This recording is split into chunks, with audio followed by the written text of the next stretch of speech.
and it was all just kind of happened that way. There's only one painful issue for the mirror, and that's his name. Name given to him by his father, along with half of his bloods. The mirror can't forgive his father for leaving, going as far as to deny being his blood kin. Oh, the mirror. I guess that's why he's so calm. Duke of Darkness, Igor Dukov, the youngest, the bravest, and the craziest of us. Some joined the Order out of desperation, others to protect the people from dangers. But Duke is just desperately in love with adventure. Whenever the Colonel asks for volunteers, Duke is always first to shout, "Me!" No matter how hard and dangerous the mission ahead may be. A shame we don't have any medals in the Order, otherwise Duke would be plastered with them.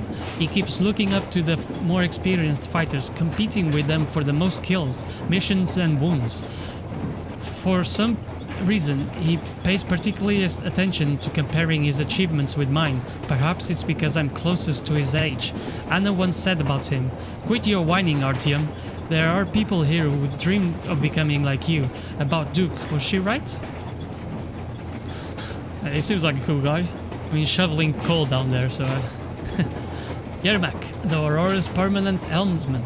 Yermak knows her every detail to the smallest bolts and feels every change in the work of any of her numerous, and truth be told, quite worn out mechanisms with his heart. Yermak fits into our group so easily and naturally. It seems he was with us since